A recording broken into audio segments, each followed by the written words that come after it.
Ótimo.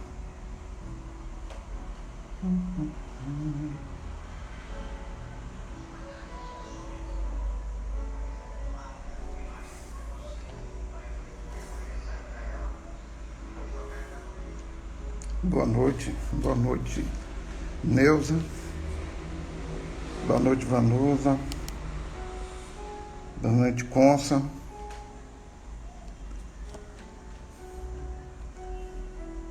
Boa noite.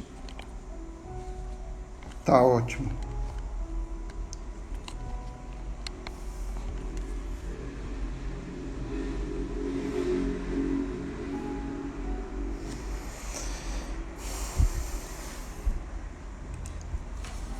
Legal. Ótimo. Boa noite. Boa noite. Boa noite, Consinha.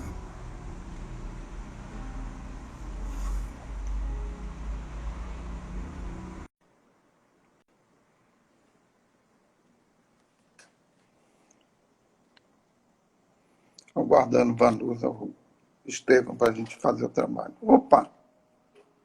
Boa noite, Estevão. Boa noite, meu irmão. Tudo bom? Muita paz. Já podemos dar início? Pode trabalhar. Ótimo. Só queria Boa noite, saber. meus irmãos. Estamos dando início à nossa live semanal da nossa querida SEG, Confraternização Espírita Jiqueense. Hoje, com a presença do nosso irmão Aguinaldo Bezerra, ele que é natural de Santo Antônio de Jesus.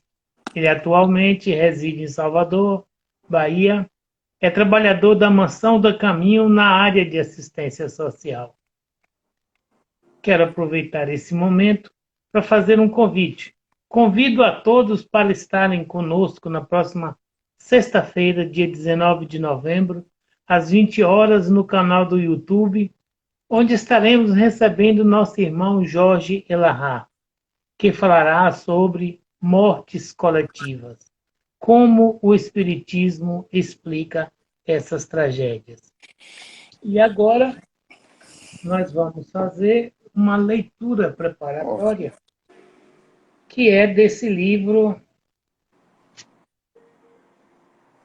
psicografado pelo nosso irmão Lindomar Coutinho, Sublime Libertação, levando alívio, pelo espírito Bernardo Ferreira de Campos. E a leitura é o item 12, Aventuras, que diz o seguinte: fortuidades, riscos, mas um pouco de emoção. Quando menos se espera, instaura-se a viciação, quer pela dor, quer pela adrenalina ou noradrenalina, quer pelo impulso, quer pela falta de direção.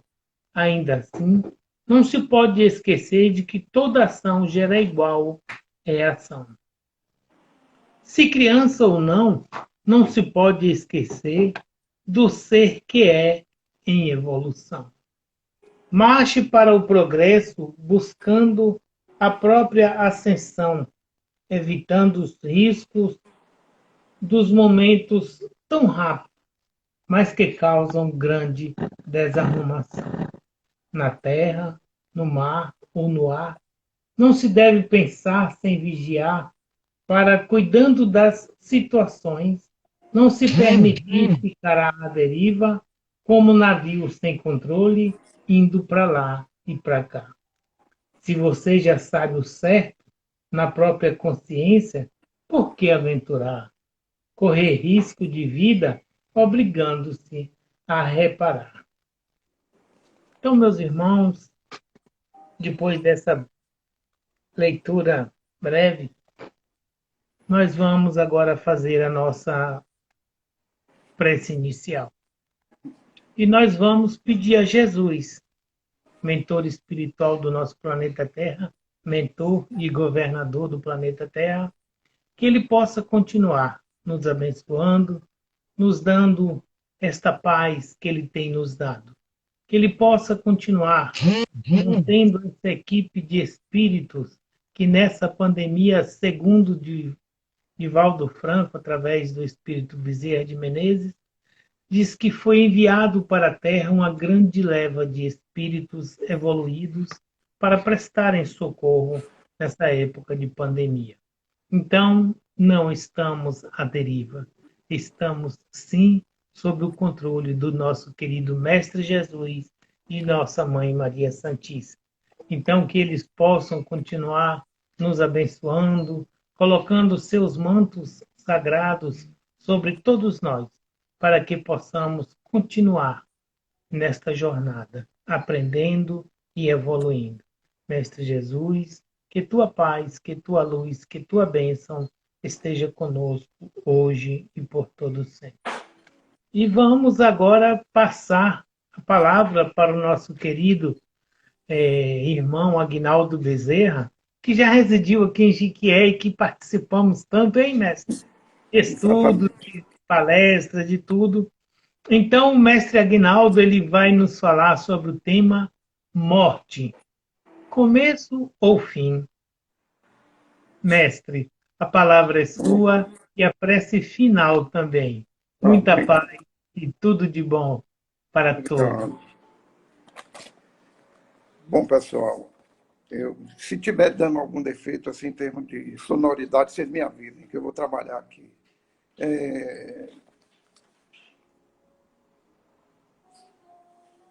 Eu estou com o hábito de agora assistir a Netflix, umas bastante séries de toda, uns internacionais e nacionais, grandes filmes assim. E hoje eu assisti à tarde um curta-metragem sul-africano, O Menino que Lia Cartas.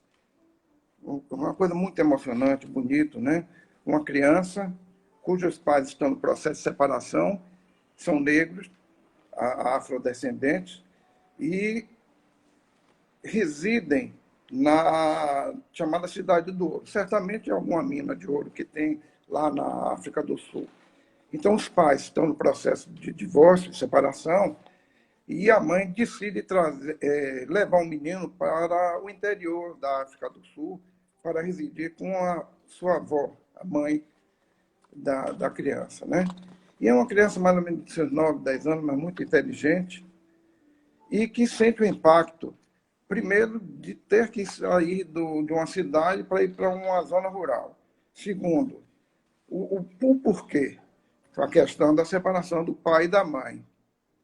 E o terceiro, o ambiente em si, né? Porque certamente ele tinha uma convivência social na Cidade do Ouro e passa a viver isolado com a avó, trabalhando na mercearia da avó e que também funcionava como um posto do Correio de lá da África do Sul. Como a maioria das pessoas não sabem ler, a avó dele solicita que ele faça a leitura das cartas para as pessoas que recebem, as pessoas mais velhas que vivem lá. Então, hoje eu estou me sentindo à vontade para estar como um menino que lê carta. Não que ninguém seja, vamos dizer assim, iletrado. Mas é que eu vou pegar aqui, eu tenho um material que eu selecionei, para que sirva de suporte para o que eu vou falar sobre essa questão que me foi apresentada da morte. Também eu estou assistindo uma série coreana que trata da historiadora do início do século XIX, do Império Joseon, da Coreia do Sul, onde um grupo de pessoas são chamados historiadores do Império, são pessoas consideradas assim de muito respeito. Mas, independentemente de escreverem a história da Coreia, são pessoas que interpretam texto. Eu também vou procurar interpretar esse texto. E fico até à vontade também para trabalhar a temática, por um motivo. Eu já assisti 2 vezes o filme de Kardec, também na Netflix. O início do filme, eu fiquei assim meio resistente, que começa muito como o filme de David Bezerra de Menezes. Que me desculpe quem gostou, eu não gostei. Achei, por muitas vezes tentei assistir com o espírito mais aberto, mas eu achei muito soturno, muito sombrio, vamos dizer assim, um ser enigmático, sem necessidade, né? Então, o doutor Bezerra de Menezes como um ser estranho, assim, que era um homem de bem. E Kardec, logo na primeira cena, ele diz para que veio, especialmente quando ele foi interpretado pelo ator, parece que ele é Leonardo Almeida, salvo me engano. Eu sei que o primeiro nome é Leonardo. E ele, independentemente do rigor científico, da dedicação, estudo de Kardec, ele era um homem de muito bom humor. E era um homem que se relacionava muito bem com os jovens. E quando ele está assim, regendo a classe e está aplicando a prova, os jovens estão muito tensos e ele diz, olha, vamos parar com isso, pega os livros, joga para cima, se o livro, vamos dizer assim, deve servir para que a gente venha aprender. E começa a brincar com os jovens. A contínuo, entra um representante da Igreja Católica, que é representante, vamos dizer assim, ele não é bem representante, ele estava, vamos dizer assim, amparado pelo imperador Napoleão III, sobrinho de Napoleão Bonaparte, que transformou a República da Revolução Francesa em império e deu continuidade a esse império até ser deposto. Eu me lembro muito de Rubem Alves, que ele era professor, psicólogo, foi pastor, é um livre pensador, que ele disse que o melhor professor que ele teve foi um professor de literatura, que chegou na sala de aula, disse aos alunos, não vou fazer chamada, todos já têm a presença, se é questão de nota, está todo mundo passado e nós vamos cuidar de literatura. Então, vamos cuidar da vida, porque é a segunda vez que essa temática me é apresentada e eu, vamos assim, procurei fazer entendimento, entendi que, falando de morte, nós estamos falando de vida, e de vida eterna, de espírito imortal, de esperança. Eu vou fazer a leitura aqui da letra de uma música de Luiz Salgado. Ele é um artista de Minas Gerais, que trata, vamos dizer assim, de uma música que é da música do rezado, dessa cultura do interior do Brasil, onde há uma homenagem daquelas pessoas remanescentes do catolicismo aos reis magos, aqueles reis que eu tenho uma afinidade muito grande. E ele se apresentou no programa de Rolô do Boldrin, cantou uma série de músicas, e essa eu achei mais marcante de todas. Foi Leilão de Jardim, que o filho dele canta com ele, que é uma adaptação de um poema de Cecília Meirelles por Diana Pequeno, que é muito bonito. E eu gostei muito dessa Décima de Reis, que fala com linguajar, que eu também não vou reproduzir ao pé da letra, porque eu não tenho essa verve de reproduzir ao pé da letra, mas vou passar aqui como introdução, a introdução da introdução.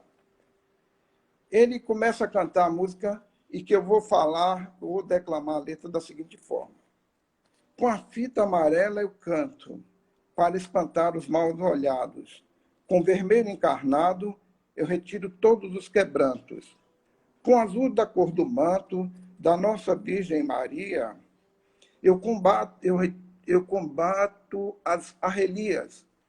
Com a verde, a malquerença. E com a branca, as doenças. Com a pita preta, as tiranias. Bem no começo das eras, Adão é o paraíso, mas veio chacoalhando o guiso da discórdia, a besta fera, assustador como a quimera, e o povo perdeu a luz. Fizeram carregar uma cruz, mataram o crucificado, o Filho de Deus encarnado, o nosso verdadeiro Messias, Jesus. O amor para mim parece com o cantar dos canarinhos, com a flor do jasmim, no dia em que ela floresce. Ai, meu bem, se você me desse um beijinho apaixonado, cheio de amor e cuidado, desses lindos lábios seus. Queria mais nada de Deus, só ficar do vosso lado.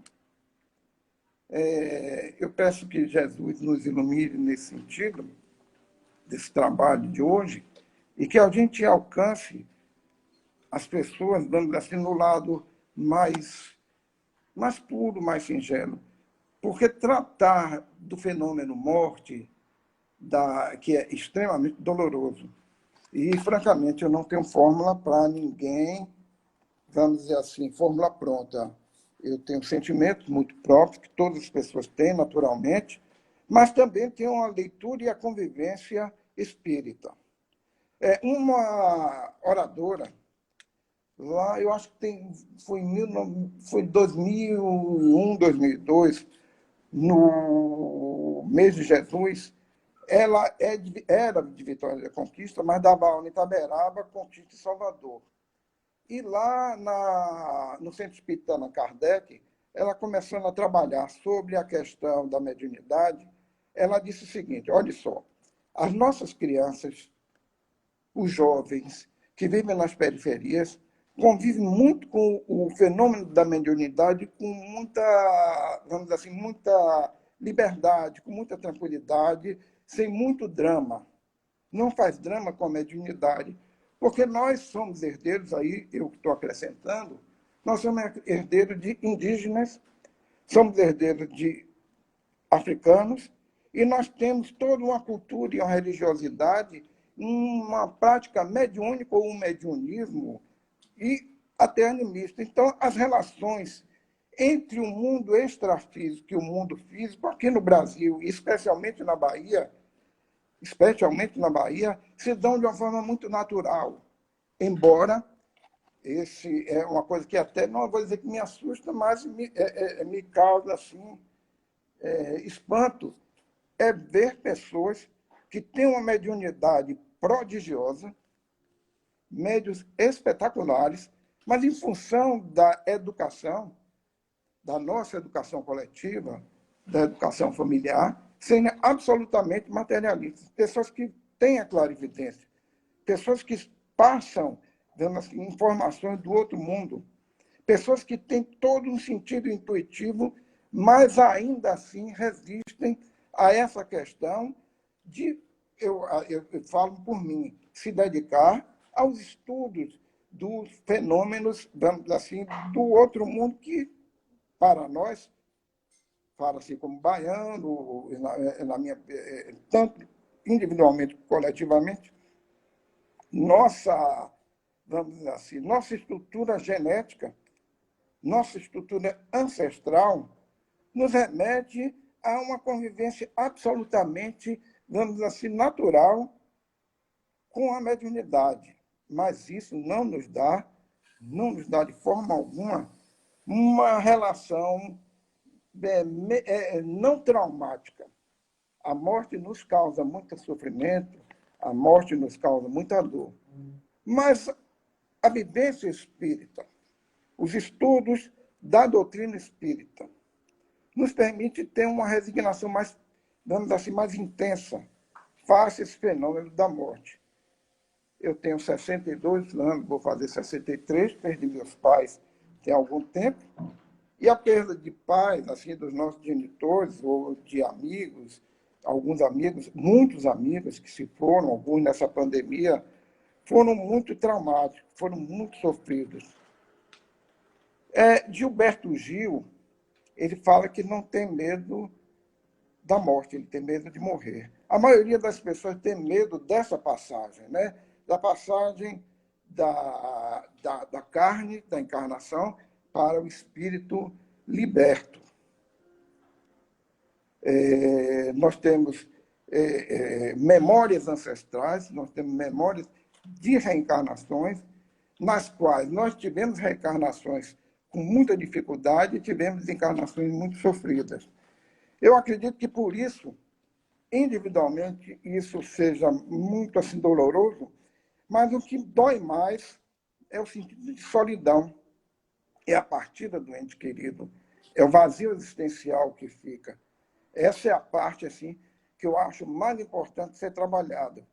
Não que a gente não vá sentir saudade, eu não sou presunçoso, não condeno quem tem essa presunção, problema de cada um, mas eu não tenho a presunção de ser um bloco de gelo, né? me parece que foi Zé Saramago, disse assim, ó, você diz que tem um coração de aço, mas o meu coração é de carne e sangue. Eu sou um ser humano como outro qualquer. E talvez porque espírita, porque médium, tem uma sensibilidade mais aguçada. Talvez eu sofra mais, às vezes me controle mais, mas eu não sou um bloco de gelo e não sou daqueles que condenam os outros porque sofrem com a perda dos seus entes queridos, né? E com medo da morte. É natural, é uma passagem. Mas quando a gente traz na vida, aqui eu vou particularizar a Bahia, quem vive na Bahia e tem contato com toda essa religiosidade diferenciada, a gente sabe que as relações do mundo espiritual conosco é intensa. Se muitos espíritos passaram antes, a gente não os conhece, mas sente eles na nossa vida, no nosso coração, na nossa psique, na nossa mediunidade, tem esses entes queridos que se foram e deixaram, vamos dizer assim, essa brecha, esse vazio. Eu já contei lá no Centro Espírita Bezerra de Menezes 2 situações envolvendo meu pai e minha mãe. Minha mãe sempre foi uma mulher muito trabalhadora, muito estudiosa, muito trabalhadora, muito ativa. Mas ela veio a ter acidente vascular cerebral, ela teve 3 ou 4, e isso a deixou na cama. Ela passou a ser uma pessoa cuidada. E eu sempre dizia às pessoas, eu disse às pessoas, e digo a qualquer um, que me doía muito o coração e às vezes me faltava coragem.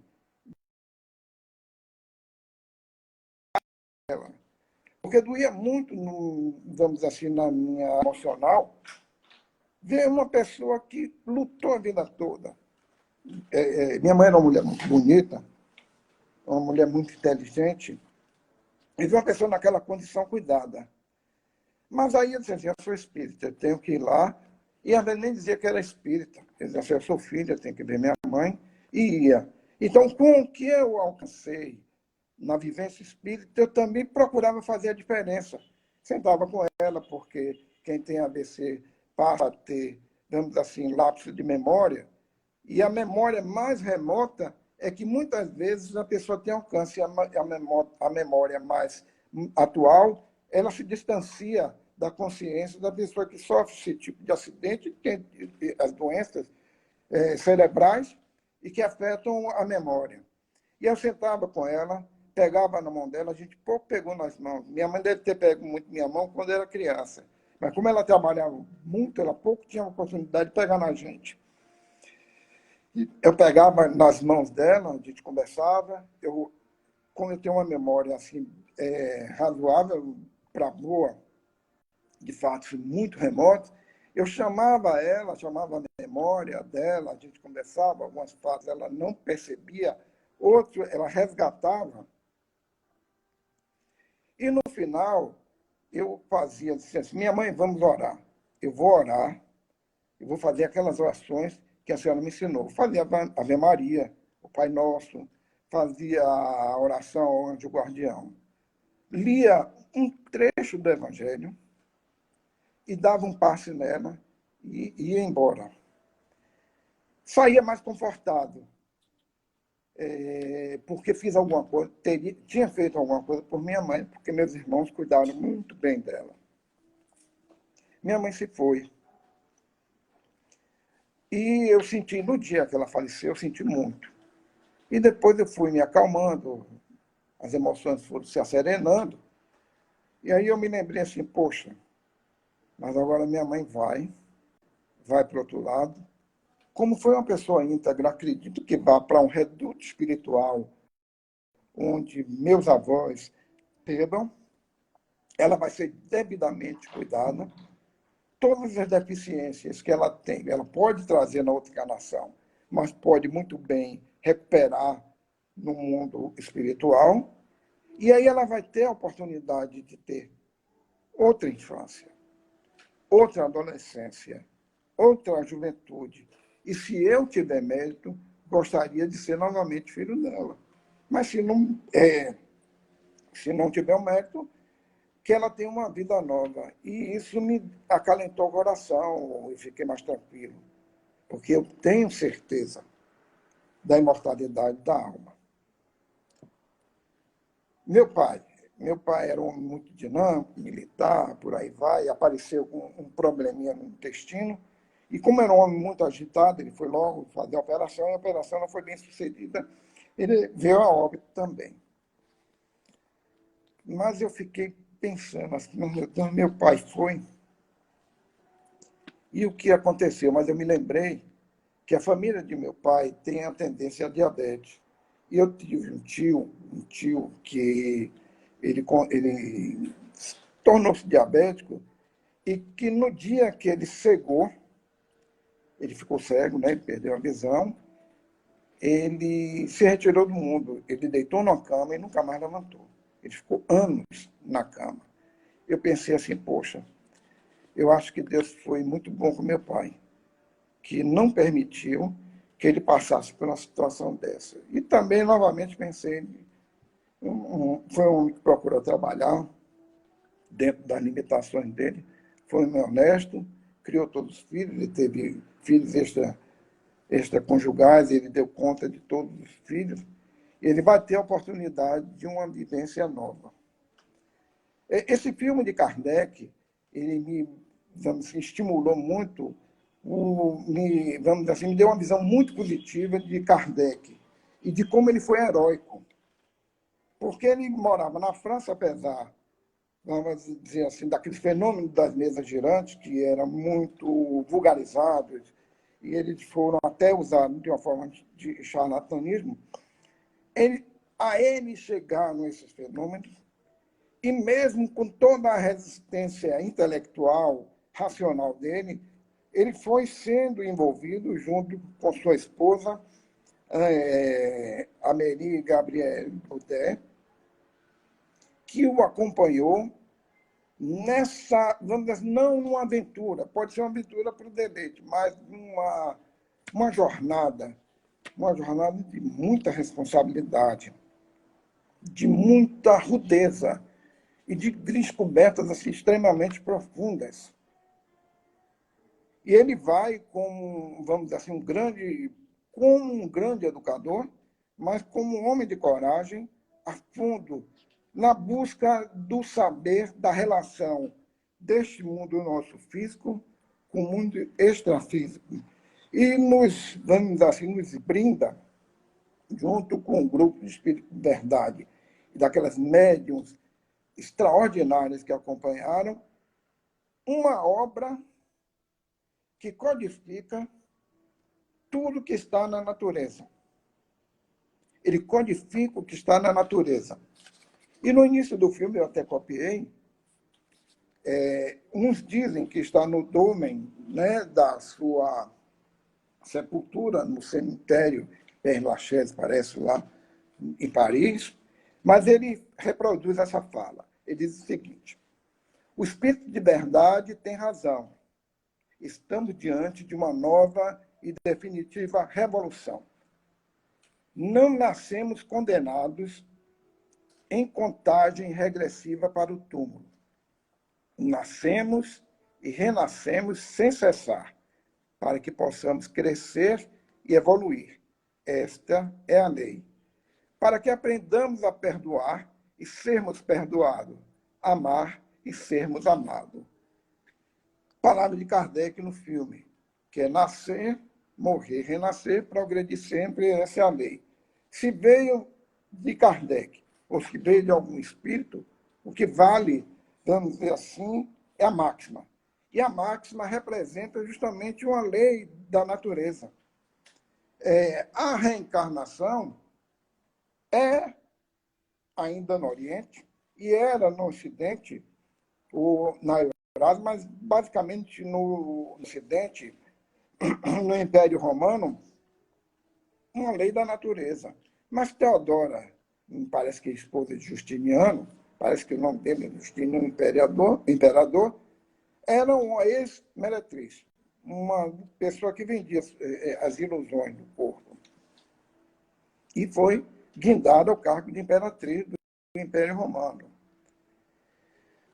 Como existiam centenas, não sei se eram 200 ou 300 companheiras de vida equivocada, essas pessoas diziam assim, não tem nenhum problema, a nossa profissão não vamos dizer assim, é uma profissão como outras qualquer. Pelo contrário, até nós temos aqui entre nós a representação de uma colega que se transformou em imperatriz. E isso incomodou a Teodora, que se incumbiu de matar, ou mandar matar, todas essas suas ex-colegas. E como todos sabiam da questão da lei do karma de causa e efeito, da reencarnação, ela quis derrogar a reencarnação, solicitando que o marido, num conciliábulo lá qualquer, decretasse a reencarnação como doutrina herética. E assim foi. E assim foi transformado. Kardec, enquanto druida, era reencarnacionista. A ancestralidade europeia, indo-europeia, era reencarnacionista. E aí vem, a gente vê, o peso do contexto da educação. Educação, vamos dizer, civil, coletiva, estatal e educação familiar. Se a reencarnação, se a imortalidade da alma são duas realidades, se a reencarnação é uma lei da natureza, como é que uma ordem do imperador, na mente e na consciência das pessoas, obscurece aquela realidade, as pessoas passam, porque foi decretado pelo imperador, pelas as autoridades estatais, que aquela lei da natureza, a lei de Deus, a reencarnação, não existia mais. E quem pregasse ou pensasse em termos reencarnacionistas seria considerado herege e levado, naturalmente, às barras da tortura, da Inquisição ou das autoridades da época. Que força tem a educação? Que força teve Kardec para arrebentar toda esse magma de ignorância e de maldade de uma educação coletiva que só procura nos dominar através do medo, através da ignorância, nos escravizar a dogmas, como disse Kardec, e é um vazio intelectual, um vazio existencial e um vazio religioso, espiritual. A religião sempre foi um grande enigma, um grande contrassenso. Tanto assim que as pessoas condenam Karl Marx quando ele diz que a religião era o ópio do povo. Eu não sei exatamente qual a posição dele quanto à religião. Sei que era materialista, mas que a religião funcionou e ainda funciona até hoje, como ópio das massas, funciona. As pessoas ainda são conduzidas como ovelhas ao matadouro, como carneiros, de acordo com seus pastores. Com as pessoas que detêm um pouco mais, são um pouco melhor articuladas, têm uma visão, vamos dizer assim, mais articulada das questões transcendentais e se fazem donos das massas e as obrigam a pensar como eles querem, a votar como eles querem, a amar como eles querem e a se comportar com a vida dúplice, porque as pessoas que se comportam como os outros querem têm uma vida dúplice, porque inconscientemente, vamos dizer assim, por debaixo do pano, ela pratica tudo aquilo que conscientemente ela, vamos dizer assim, ela rejeita, ela castra em si.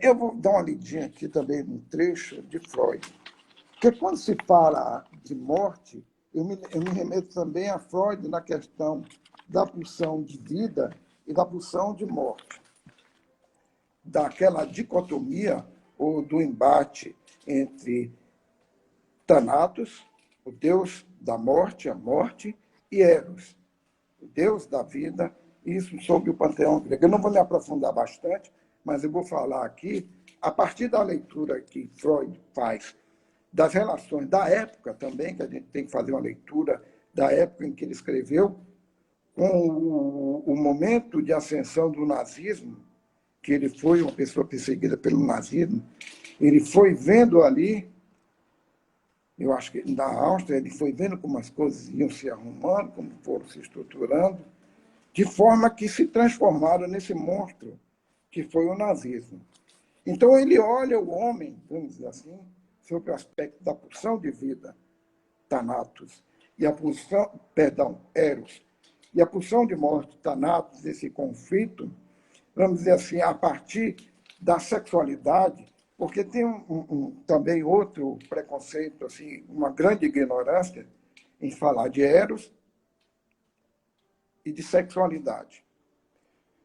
Eros e sexualidade são fenômenos, é vida, é pulsão de vida, é alegria, vamos dizer assim, como falou a mensagem lida por Estevão, é noradrenalina, é beta-endorfina, vamos dizer assim, é viver com prazer, com vontade de viver. Não é somente a questão da, eu chamo assim, genitalização da vida.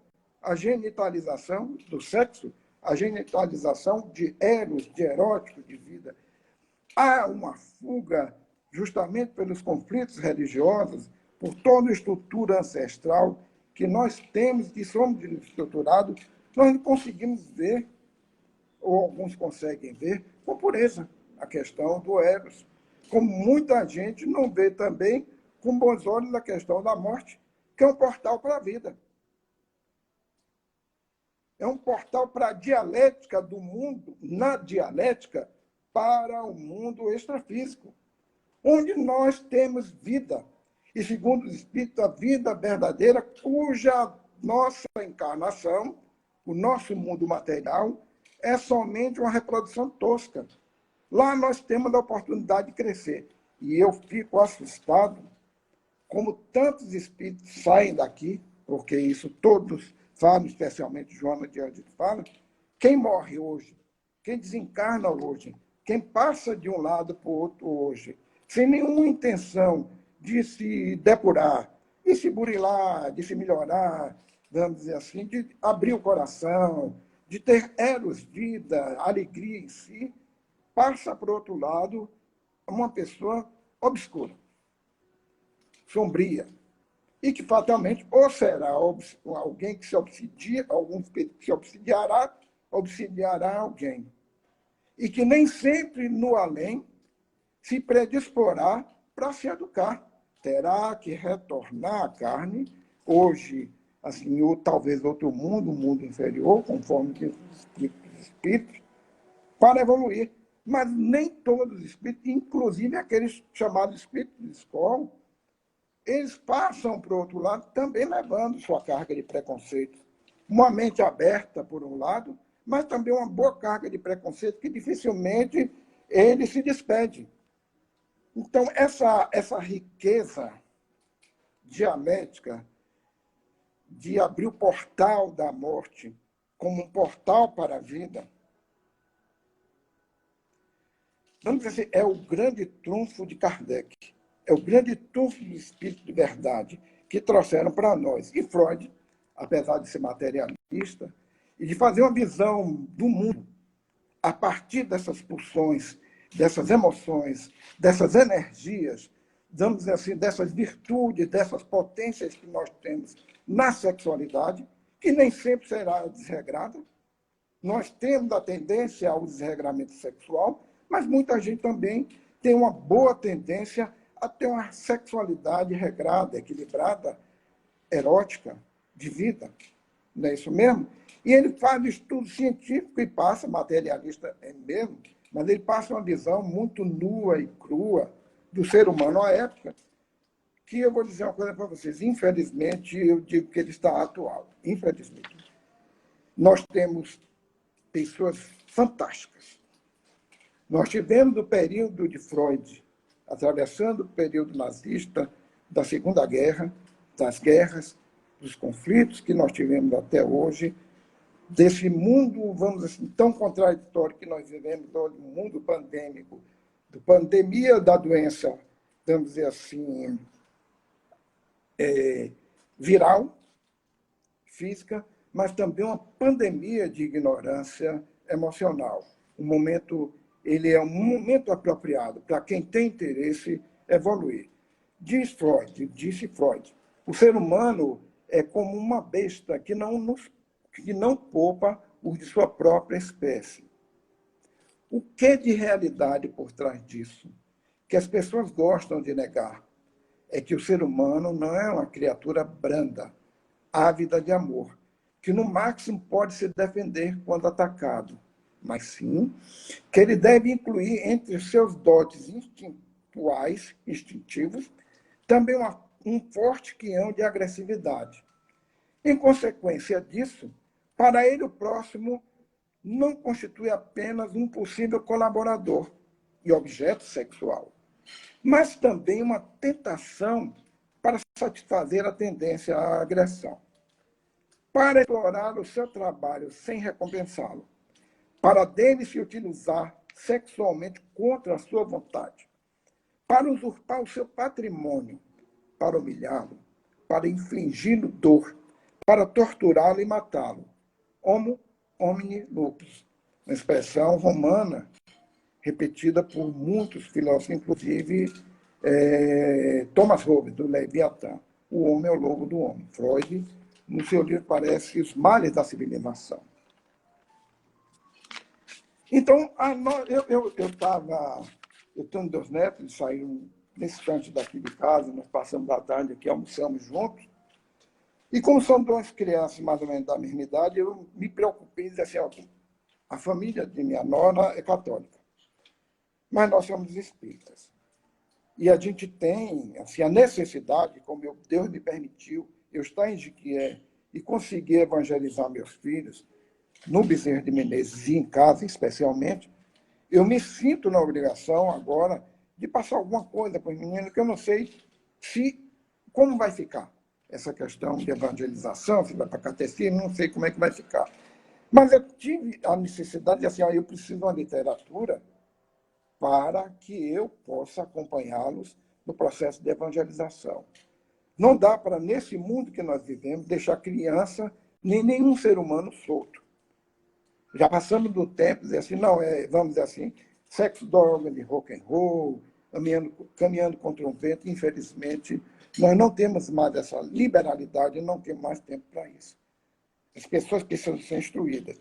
Se eles, no futuro, se decidirem por uma religião ou não, mas a religiosidade, o religário, eu vou passar para eles. Né?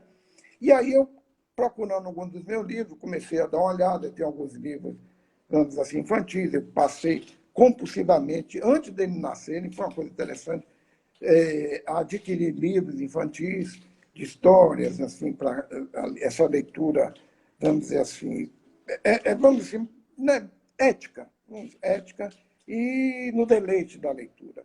Mas também tem muitos livros espíritas que tratam da matéria, mas eu também me lembrei de uma coisa. Nós vivemos no Brasil. Vocês me desculpem se eu insisto nessa situação. Pela dialética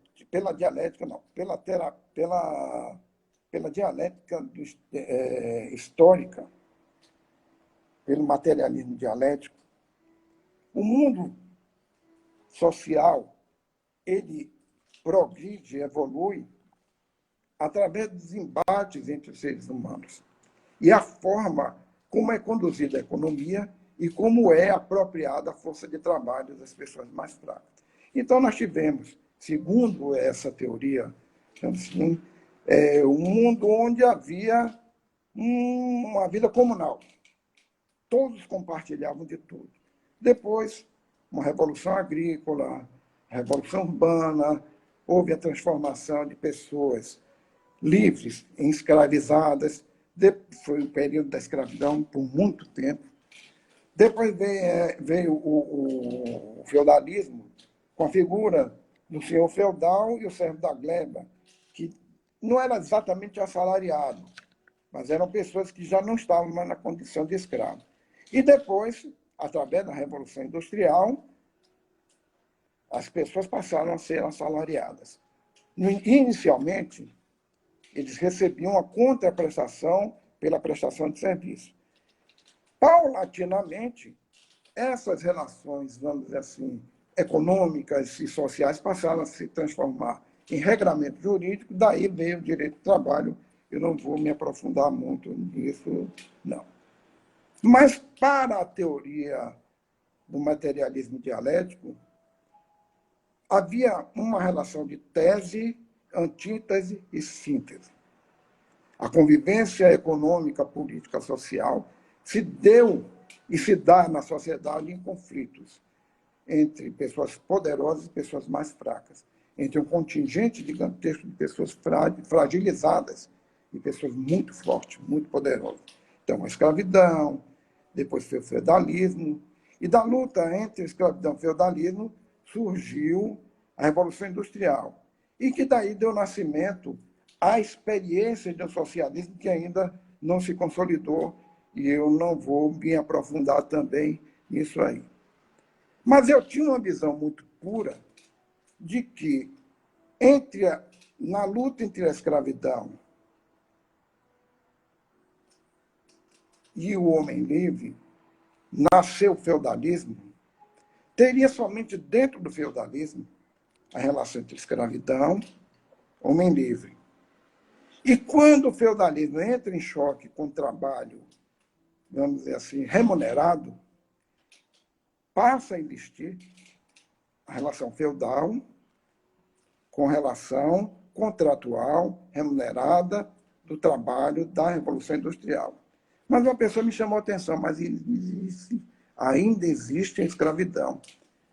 Isso caiu em mim, si mesmo. Existe uma escravidão, vamos dizer assim, hoje ela passa a ser mais...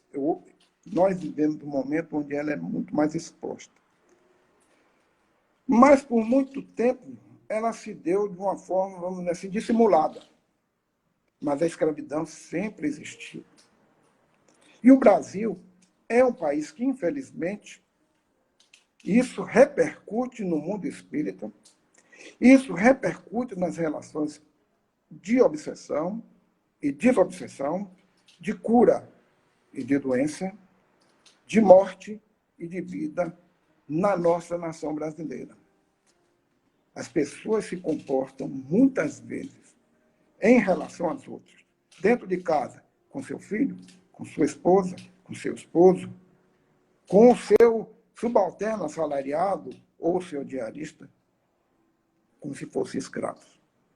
Uma relação, vamos dizer assim, extremamente áspera. Falta o erotismo do amor, da gentileza, do respeito. Há tânatos, há uma morte, há um conflito, não do portal para a vida, mas a pulsão de morte, muitas vezes sádica, muitas vezes de psicopatia. O espiritismo, para mim, é justamente esse lótus que abre e nos dá força para que sejamos alegres, felizes e combatamos a escravidão. E eu botei também lá, na minha estante, os livros sobre escravidão, porque meus netos e meus filhos não serão escravos, nem serão senhores de ninguém, como eu não sou. Eu sempre me recusei a isso. Se alguma vez eu fiz antes por ignorância, mas por intuição, nós temos que viver a liberdade, aquela liberdade que Kardec grita, enfrenta, vamos dizer assim, aquelas autoridades eclesiais, diz assim, bom, tudo bem, você não se mete aqui quando a Espanha e a Inquisição espanhola tomam os livros de francês. Impede que eles circulem no território espanhol e pela Europa.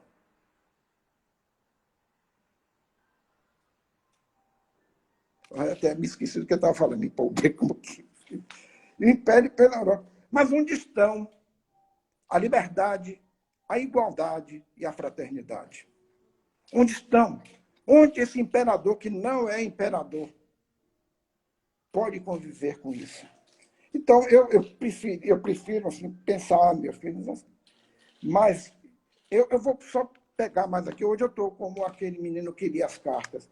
Eu vou ler mais aqui uma parte, é um pouco, pode ser extensa, mas é extremamente didática, porque eu tenho um amor muito grande por Cora Coralina. Cora Coralina foi uma poetisa extraordinária, autodidata, intuitiva, mas uma mulher que sofreu um bullying, preconceito, assédio, que todos nós um dia sofremos. E ela sofreu, vamos dizer assim, de uma forma muito vigorosa. E ela soube transportar isso, formar isso em poesia. E, no caso, é uma poesia muito, vamos dizer assim, peculiar. Cora Coralina para mim, uma mulher gigantesca. A Menina Mal Amada. Educação. Eu sei que tem pessoas aí, eu estou vendo Tereza aqui.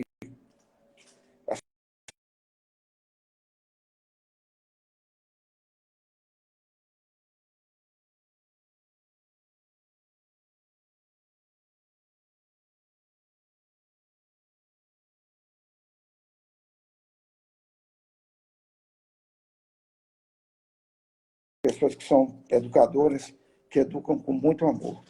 Educação não é xingamento, não é humilhação, não é bullying, é amor. Essencialmente amor. Fui levado à escola mal completados 5 anos. Eu era medrosa e nervinha.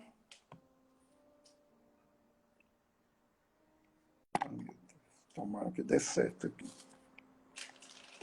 Tá, pronto.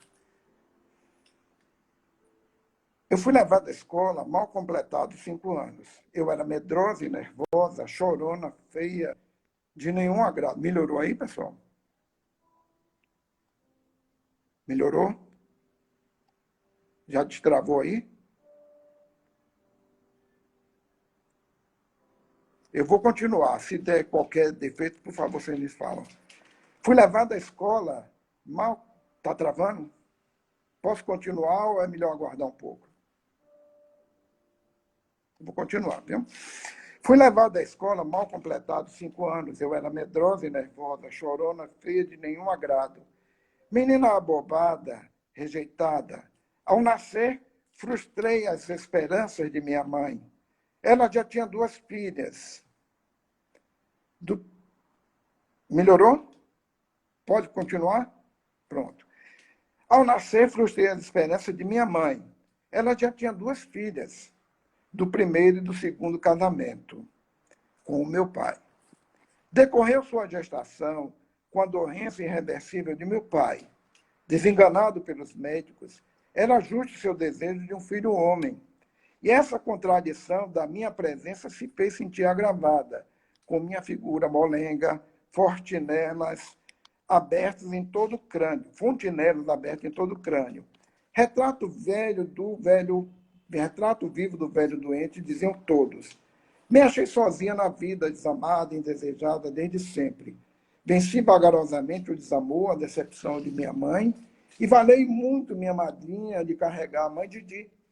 Minha vida, ao me arrastar pelo chão, depois de vários trambolhões, na escada, galo na testa, gritaria e algumas palmadas da bica d'água, passava para a cozinha em volta de Lizarda, a criada da casa, como se dizia. Cozinheira, dona dos torresmos que ela me dava e que me causavam constantes diarreias e vômitos. Enquanto ia crescendo lá pelo terreiro, suja, desnuda, sem carinho, descuidada sempre aos trambolhões, com minhas pernas moles. Ganhei até mesmo um apelido entre outros, perna mole, pandorga, chorona, manhosa. Na cozinha assim alisada, explorava meus préstimos. Me punha a escolher marinheiros do arroz. Esse era beneficiado nos monjolos das fazendas e traziam, além da marinhagem, pedrinhas trituradas que davam um trabalho lento de separar. Também o feijão, embora mais fácil, eram meus préstimos em promessa de torresmos com farinha. Mãe, lá em cima, não tomava conhecimento desses detalhes, sempre sozinha, crescendo devagar. Menina enzoneira, buliçosa, malina, na escola difícil. Dificuldade de aprender. Fui vencendo. Afinal, menina moça, depois adolescente. Meus pruridos literários, os primeiros escritinhos sempre rejeitada. Não, ela não. Menina atrasada, da escola da mestra Silvina. Alguém escreve para ela, com certeza. Luiz do Couto, o primo. Assim foi negada. Pedrinha rejeitada, até a saída de Luiz do Couto, para São José do Turo, cidade muito longe, divisa com a Bahia. Ele nomeado juiz de direito. Bom, vamos ver agora como faz a Coralina. Nesse tempo, já não era enzoneira, recebi denominação maior, alto lá, francesa. Passei a ser détraqué. Devo dizer isso na família. A família limitava, jamais um pequeno estímulo. Somente minha bisavó tinha Norita por contando. Minha mãe, muito viúva, isolava-se no seu mundo de frustrações, ligada maternalmente à caçula do seu terceiro casamento. Eu, perna mole, pandorga, moleirona, vencendo sozinha as etapas destes primeiros tempos. Afinal, parando no détraqué. Tudo isso aumentava a minha solidão e eu me fechava circunscrita no meu mundo do faz de conta. E vamos trabalhar no pesado. Não ganhar pecha de moça romântica, que em Goiás não achava casamento. Tinha medo de ficar moça velha sem casar. Me apegava demais com Santo Antônio, Santana, padroeira de Goiás. Muito me valeu a escola. Um dia, certo dia, a Merta se impacientou. Gaguejava a lição, truncava tudo, não dava mesmo. A Merta se alterou de todo, perdeu a paciência e mandou enérgica. Estende a mão. Ela se fez gigante no meu medo maior, sem tamanho, e mandou de novo. Estende a mão. Eu, de medo, encolhi o braço. Estende a mão, mão de Aninha, tão pequena. A meninada, pensando em alguns avulsos para eles, nem respirava, intimidada, tensa, expectante, repassada.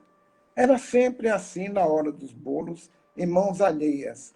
Aninha estende a mão, mão de Aninha, tão pequena. A palmatória cresceu no meu medo. Seu rodelo se fez maior. O cabo se fez cabo de machado. A mestra se fez gigante e o bolo estralou na pequena mão obediente. Meu berro. E a mijada incontinente e reprimida. Só não. O corno do banco dos meninos, a vaia impiedosa, mijou de medo, mijou de medo, mijou de medo. A mestra bateu a régua na mesa, enfiou a palmatória na gaveta e, receosa de piores consequências, me mandou para casa toda mijada, sofrida, humilhada, soluçando, a mão em fogo. Eu não vou ler mais porque ele é comprido, mas eu acho que essa parte ela é muito representativa, porque Coralina ela era rejeitada na família. Eu acho que vamos dizer, a diferença entre liberdade e escravidão é o amor. E se a morte é um portal da vida, a vida é amor. E a morte tem que ser trabalhada sempre com amor. Nós vamos falecer, nós vamos morrer, nós vamos desencarnar como nós vivemos. Não tem esse negócio de mandrake. Nós não vivemos no mundo de Nárnia. Há essa realidade física e extrafísica. Não vamos ter vergonha de sermos assim românticos, né? Tem uma música de um pessoal que eu gosto, Cascadura, assim. Eu sou aquele cara que ainda fala de amor. Não tenho medo. e de Fernando Takai, seu tipo. Pô, eu sou o cara que ainda espero por uma hora, quando você não vem, recolho as flores do chão, quando não tem ninguém, por aí não tem vergonha, não. Esse excesso, vamos dizer assim, de academicismo, tudo tem sua hora. E o Espiritismo, pelo menos para mim, ele abriu essa porta de segurança, de certeza, de possibilidade de programar a minha vida para o futuro, de resgatar os erros do passado e procurar viver, vamos dizer assim, conviver com os meus traumas agora, com os meus conflitos, de uma forma mais sadia. As pessoas têm usado, assim, me desculpe o que eu vou falar, não é nenhuma crítica, mas é uma observação. A palavra vitimização, de forma generalizada, e não é assim. Joana de Ângeles, que é um amor de espírito, ela, vamos dizer assim, ela discorre no seu livro Plenitude justamente sobre isso. Cada pessoa, cada espírito encarnado tem uma configuração própria. Alguns têm, vamos dizer assim, uma sensibilidade superlativa. Outros têm educação, mas não têm essa sensibilidade. Umas têm resistência moral, outras não têm. A dor, ela é diferenciada em cada um ser humano. Existe, vamos dizer assim, pelo que eu sei que eu tive que fazer, eu me senti na obrigação de fazer terapia por questões de assédio moral no trabalho, me ensinou que a gente vai conviver com traumas. O que a gente pode fazer, alguns se curarão, não 100%, mas terão um reforço moral, psicológico e espiritual que a doutrina espírita nos dá, que a boa religiosidade dá, de que a nossa vida de eros, de vida, de alegria, de esperança, de boa disposição, de utopia no momento de tanta distopia, tudo isso vai fazer com que o problema ele minimize. Mas tem pessoas que não vão conseguir superar.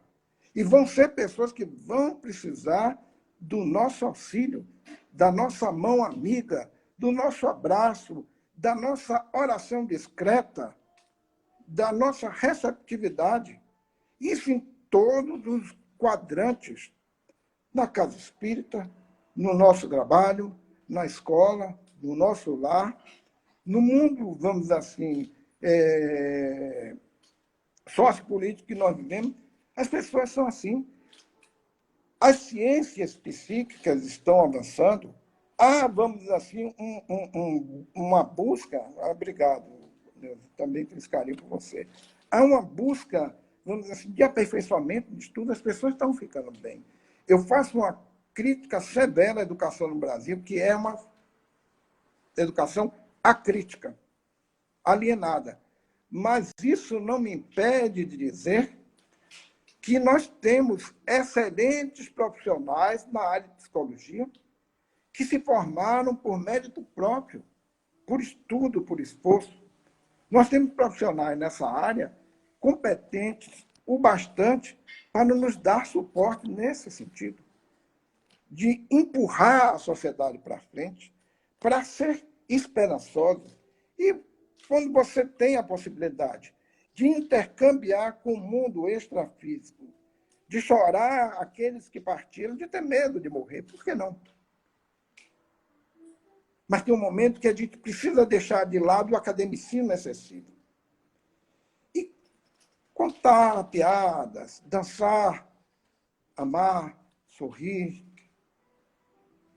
ter esperança, brincar com crianças, pentear as pessoas mais velhas que estão aí, levantar as pessoas. Olha, comigo acontece cada coisa, só vou passar duas situações aqui. Um dia, há muito tempo, uns 5, 10 anos, algum tempo, 5, 6, 7 anos, eu estava andando aqui em Salvador e tem uma banca aqui na Vitória que fica em frente ao Instituto Cultural Brasil Alemanha. Era um domingo pela manhã, eu disse assim, eu vou dar uma andada aqui no Campo Grande, pronto. Aí, aquela coisa de atleta de final de semana. Aí fui andando. Quando chegou nessa banca, só tinha um lugarzinho estreito para passar. Aí vinha um senhor de lá para cá, uma pessoa que estava, um ambulante, vendendo assim alguns salgados. Aí eu parei e deixei ele passar. No que ele passou, ele falou: ei, você. Aí disse: pronto, vai dar briga. Certamente se aborreceu comigo. Aí ele veio, falou comigo, apertou minha mão assim: muito obrigado. Eu disse: por quê? Porque o senhor sorriu para mim. E minha gente, certamente um senhor, ele é mais velho do que eu, precisou sair no domingo para vender salgado, para completar sua renda, num país como o nosso, em que as pessoas estão passando privação. Certamente podia ter bebido algum alcoólico, mas precisava de um sorriso. Só isso que as pessoas estão precisando. Outra vez, eu estava aqui também, foi o Dia das Mães, eu estava, acho, com 20 reais no bolso, ou qualquer coisa semelhante, e saí para comprar tempero. O homem bom sai para comprar tempero. Aí saí comprar tempero e voltei. No meio do caminho, eu disse: poxa, eu não comprei nada aqui para Emília, para o Dia das Mães. Aí eu vi, tinha duas rosas e um vaso com plantas.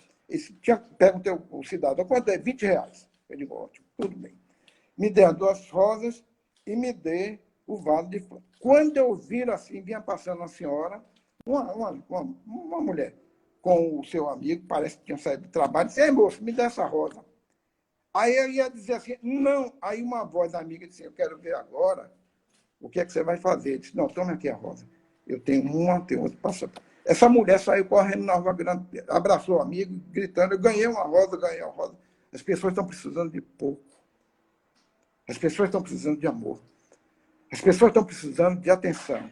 E na hora que a gente for falar de ciência, a gente fale com paciência, fale com vida, mostrando justamente isso que é o grande desafio para mim, falar dessa extensão de vida, do resgate que nós podemos fazer do que fizemos de equivocado, do que nós vamos construir agora e o que podemos vivenciar no futuro, num momento de tanto um momento tão obscuro, de tanta distopia. Nós temos a utopia espírita, a utopia de Joana de Ângeles, a utopia de vocês aí, de Jiquié, que estão essa noite trabalhando, de Estevão e Vanusa, das pessoas que trabalham na campanha do Quilo, das pessoas que trabalham no atendimento fraterno, das pessoas que trabalham em diversas áreas, não só da Casa Espírita, mas de outros lugares, de forma, vamos assim, muito discreta. Nós precisamos dessa alegria. Nós precisamos dessa vida, da pulsão de vida, para que a morte seja somente uma passagem. E que a vida ela seja perene, ela seja eterna, independente das suas etapas. Minha gente, é isso que eu tinha por hoje. Passo a palavra novamente a Estevam, se ele for falar alguma coisa. Eu não sei como é que fecha aqui, eu vou ver o que é que eu faço para poder encerrar o trabalho. Estevam, é com você, se você for falar alguma coisa. Se não for, eu vou ler mais alguma coisa. Depende de você. O que é que você diz? Você que você manda. Você manda a mensagem, eu aguardo aqui. Agradeço a todos que estiveram essa noite. Um abraço extremamente carinhoso, afetuoso e muito sincero, né, para vocês. E se eles vão falar alguma coisa, eu estou à disposição de vocês aí. Que os bons espíritos que fazem essa conexão estejam com vocês, mas estejam também com as pessoas que sofrem, com as pessoas que estão no cárcere, com as pessoas que estão no leito de hospital, com as pessoas que estão passando privação, com as pessoas que não têm aposentadoria, com as pessoas que estão desempregadas, com as pessoas que estão chorando, com as pessoas que estão se equivocando na drogadição. Que Deus nos proteja. Um abração, Tereza. Eu agradeço, eu tenho sempre acompanhado você no seu trabalho. Um abração, Paulo, um abração a todos aí. Muita paz, muita felicidade. Eu vou ver como é que encerra aqui. Vou encerrar aqui, viu, pessoal? Um abração para vocês. Tainá? Tainá? Vê aqui como é que eu faço para arquivar.